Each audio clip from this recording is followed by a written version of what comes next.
স্মৃতি bank ফাউণ্ডেশ্যনৰ সকলো মেম্বাৰলৈ নতুন ৱেবছাইটৰ বাবে স্বাগতম জনালোঁ। আমি স্মৃতি বেংক ফাউণ্ডেশ্যনত কেনেকৈ KYC আপলোড কৰিব লাগে মই সেই বিষয়ে আজি জনাম। প্ৰথমতে আপোনালোকে আইডিটো অপেন কৰিব লাগিব। এতিয়া আইডিটো অপেন কৰিবলৈ হ'লে কেনেকৈনো কৰিব মই সেই বিষয়ে জনাম। প্ৰথমে আপোনালোকে গুগলত যাব। গুগলত গৈ সাৰ্চ কৰিব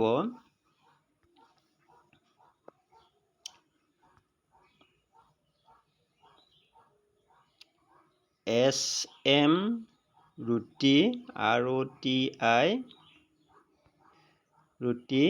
bank bank.com com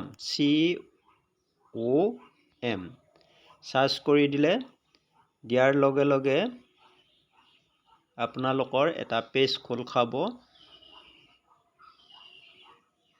এই পেজটো খোল খালে খোৱাৰ পিছত আপোনালোকে এই তিনডাল আচত ক্লিক কৰি দিব। ইয়াতে ক্লিক কৰি দিয়াৰ পিছত ইয়াতে লগইন আহিব। লগইনত ক্লিক কৰি দিব।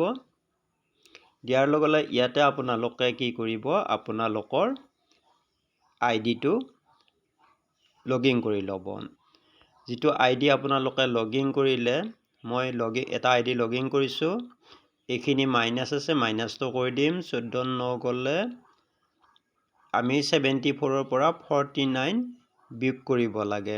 গতিকে আমি এইটো 14 গ'লে 5 আৰু 6 4 গ'লে 2 25 মাৰি দিলোঁ। এতিয়া লগইন হৈ গ'ল। লগইন হোৱাৰ পিছত ইয়াতে আপোনালোকে আধাৰ নম্বৰটো দিব আৰু আপোনালোকে আধাৰৰ ফ্ৰণ্ট পেজ আৰু বেক পেজ আগতে ফটো মাৰি ল'ব। লোৱাৰ পিছত আপুনি ইয়াতে আধাৰৰ ফ্ৰণ্ট পেজটো দিব, বেক পেজটো দিব। দিয়াৰ পিছত ইয়াতে একাউণ্ট নম্বৰ দিব। তাৰপিছত ইয়াত একাউণ্ট হোল্ডাৰ নেম দিব, IFC কোড দিব, বেংক নেমটো দিব।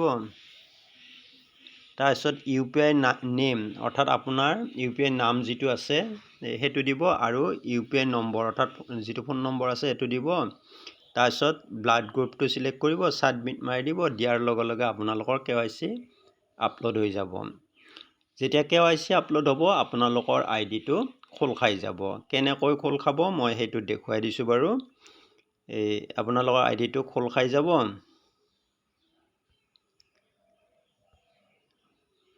আৰু খোল খোৱাৰ পিছত আপোনালোকে সেই এপটো হোম স্ক্ৰিন কৰি ল'ব।